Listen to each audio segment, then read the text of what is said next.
Hi folks, Nathan Pierce here. We're getting into full swing in the California State Legislature. Things are very busy here in Sacramento, and we have a few bills that we're already engaged in, and there are some that we're still investigating, and there are a huge chunk of bills that are what I would call a spot bill, something that doesn't have the ultimate language in it yet.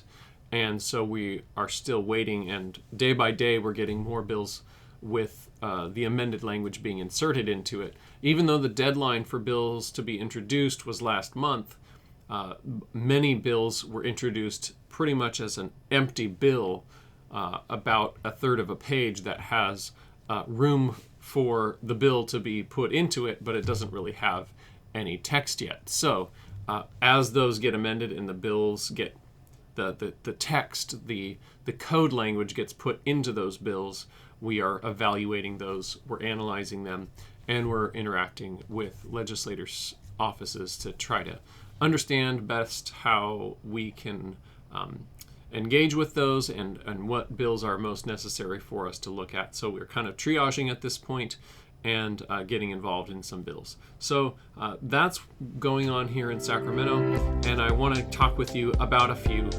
issues and give you some updates on some things. So let's get into it. Welcome to the Front Line with FPM, where we talk about California politics, homeschool freedom, parental rights, and the family. I'm your host, Nathan Pierce, and thanks for joining us today. Let's jump right in and see what's going on here on the Front Line.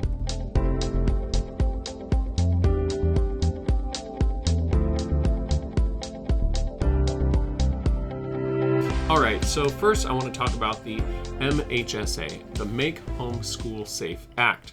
There's a couple of articles out on this, some by Homeschool Legal Defense Association and some by our office.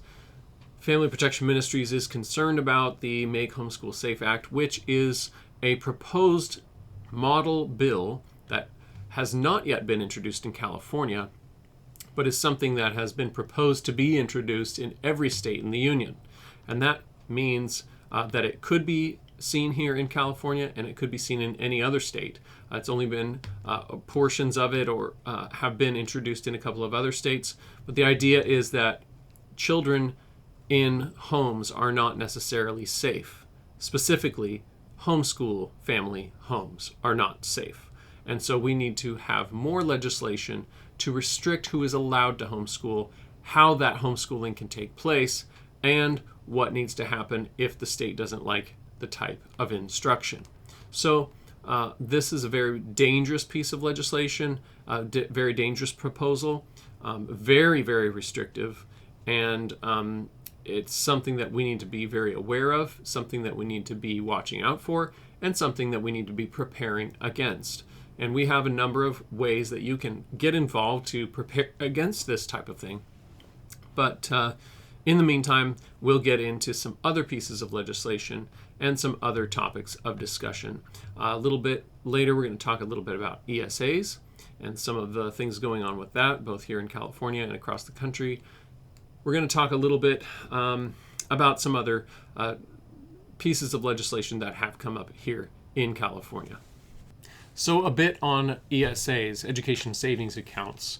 Here at Family Protection Ministries, we oppose education savings accounts, or ESAs, not just for specific programs, but on principle. While we may retain a position of being neutral in cases where we don't expect a bill to pass or a ballot initiative to gain traction, we still do oppose the use of government funds for private homeschooling.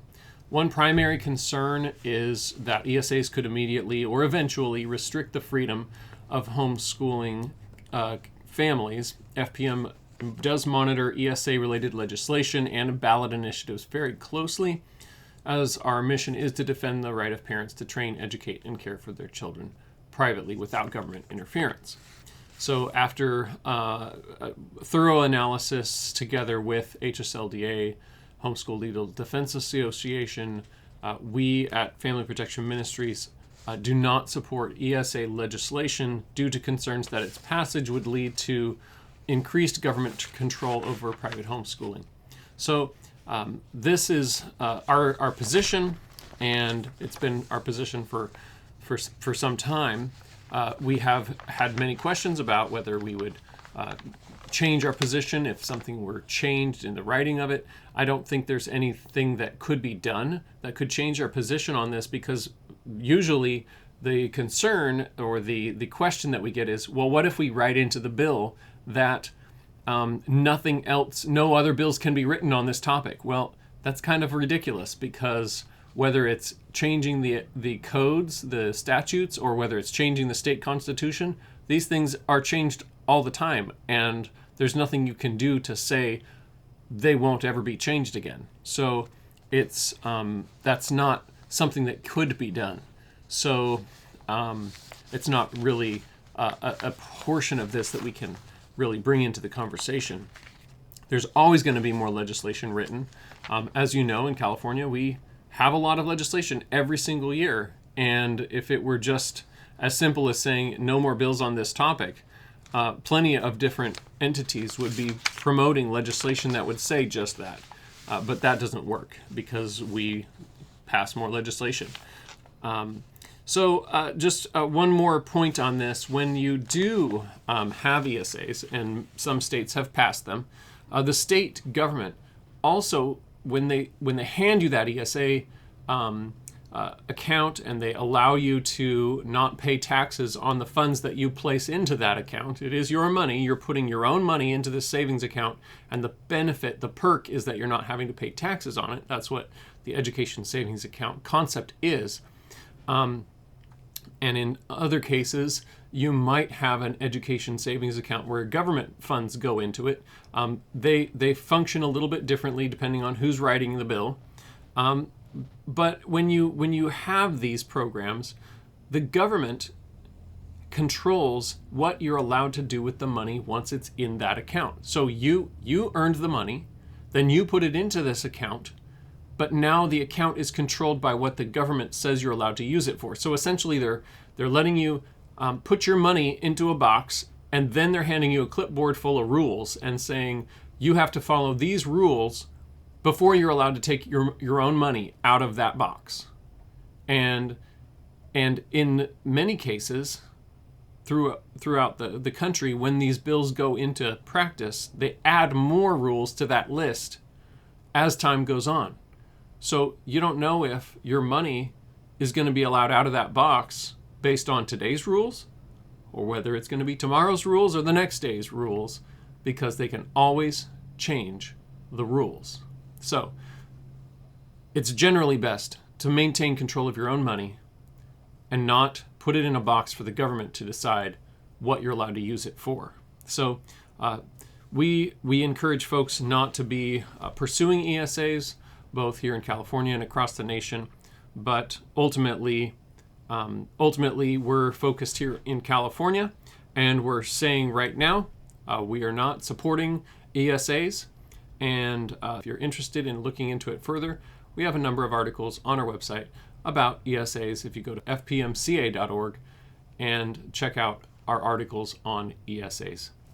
Before we get into the legislation, I do want to point out that our Governor Newsom, has launched a new podcast. You may have heard of it. His goal is to really interview people in his podcast who disagree with him, people that are opposed to him or opposite him on the political spectrum.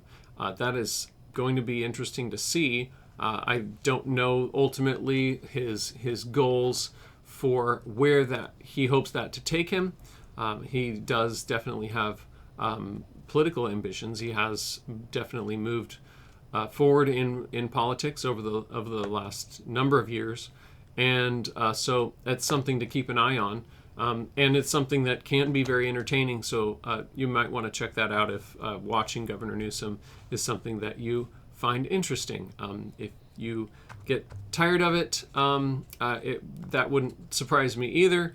But it can be frustrating to watch some of this back and forth in politics, because it can be aggravating to see people argue about things that seem so common sense or obvious what the right answer is. But nevertheless, Governor Newsom has started this podcast, and he has released the first few episodes. So that's something that you could check out if you're interested. One thing before we get into legislation is some political shifts that have happened here in Sacramento. The Speaker of the California State Assembly, Robert Rivas, has changed up some of the authority structure in some committees recently due to Republicans being outspoken on some issues relating to conservatives versus Republicans versus Democrats, and how the Democrats are controlling things tightly in the California State Legislature. 5 key Republicans, Bill Asaley, Alexandra Machado, David Tengipa, Joe Patterson, and Carl DeMaio, have all been removed from vice chairmanships recently, positions of leadership, because of their outspoken positions on how the Democratic Party is running things in Sacramento. They've been removed from positions. New people will be put in those roles. New Republicans will be put into those vice chairmanships. But these kinds of shifts, it's what I would call petty politics.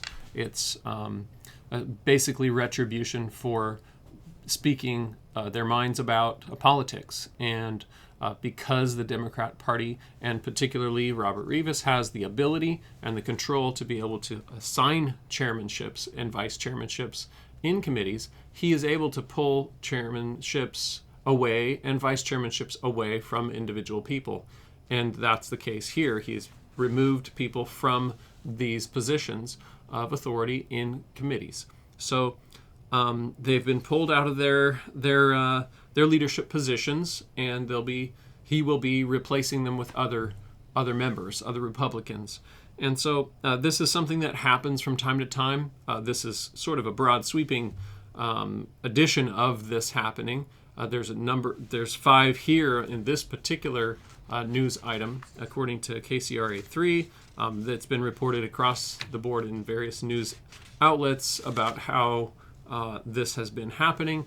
And ultimately, it is within Robert Rivas's power to do this and to be in charge of who gets to be the vice chairman of a committee.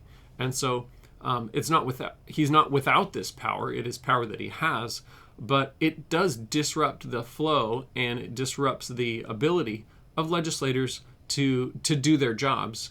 And bringing in new people to serve in these leadership positions means that they are being pulled out of whatever else they were working on to do this new job. And so juggling people around and constantly changing their jobs and roles means that the Republicans are not as able to be focused on their work, and they're being sort of jerked around in terms of what their responsibilities are in the legislature. So it's a bit frustrating for them. So I would just encourage you along these lines that as you think about our leaders, they all need prayer, every single one of them. So consider putting our prayer list, our prayer calendar, our monthly prayer calendar that we send out on your fridge, and be praying for our leaders. They all need prayer, and they all need wisdom and patience with one another.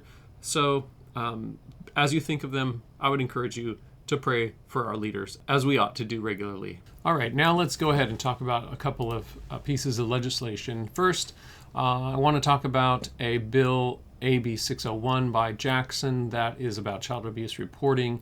And this bill makes some broad sweeping changes to how the structure of the child abuse reporting system in California broadens out types of individuals that will be trained for reviewing reports and doing investigations. And there's a pretty broad range of things that this bill does. Some of it's a little bit fuzzy still. I expect that this bill will be amended quite a bit as they try to figure out what exactly needs to be done. We've published other videos on YouTube about Mr. Jackson, so you could check those out to learn more about him. So that's AB 601. You could pray for wisdom for us on that and how to understand it, and that we'd be able to talk with the right people in his office to understand the goals there and how we can help to make that bill better. It's still early in trying to understand what the goals are and exactly how it's going to operate. So that's AB 601 by Jackson. Next, Strategic Planning Councils for Childcare. This is a bill, AB 563. AB 563 is also by Jackson, and this bill is sort of a big picture thing related to childcare, early childhood education, and specifically government-funded childcare programs. A planning council, sort of like a big picture look at getting a group of people together to talk about how we could make these kinds of things work better in our society. So that's AB 563. Next, let's look at the AB 1454, which has to do with air conditioning and heating systems in school facilities. This is a bill that sort of carries over from a previous bill. This is a Rivas bill. Robert Rivas is the head of the California State Assembly. And this bill, we have seen other versions of this before.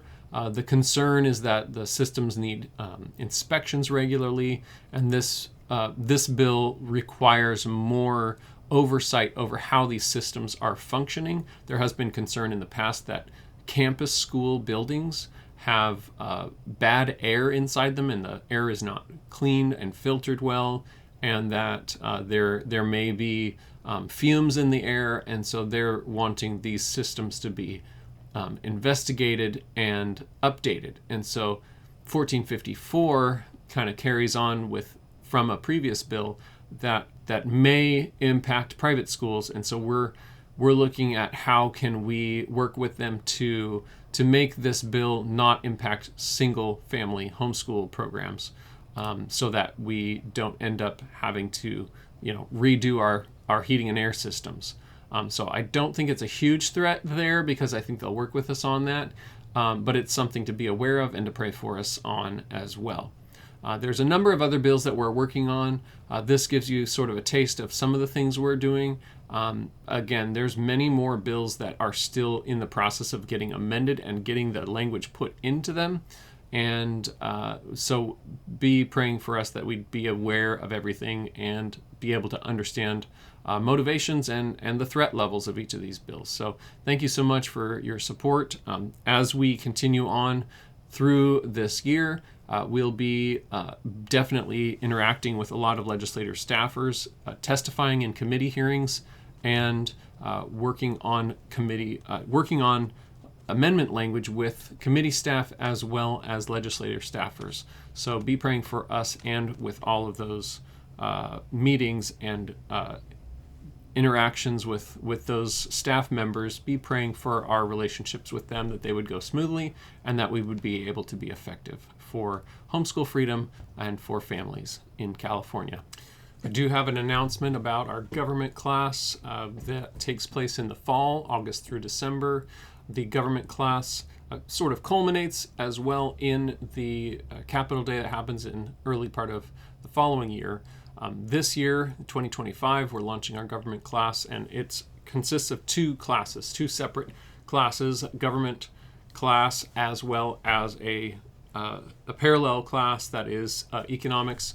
And we encourage students to join with us and take that class. It's a very rigorous class. It really is a very higher level high school class, and we have a lot of reading of great books that help you understand the principles of government, and we go into the biblical principles of government and also how our government currently works.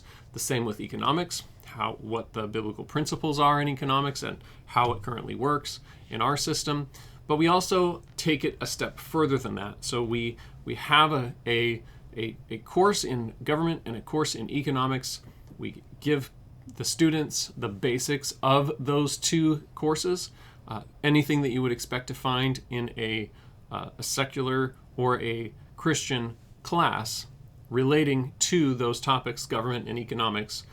We teach it from a strictly biblical perspective, but the extra portion of that class is helping students to learn the practical, hands-on ways that they can make a difference in our government system today. So it has practical, how does the state and federal government work, and how can I be involved in it?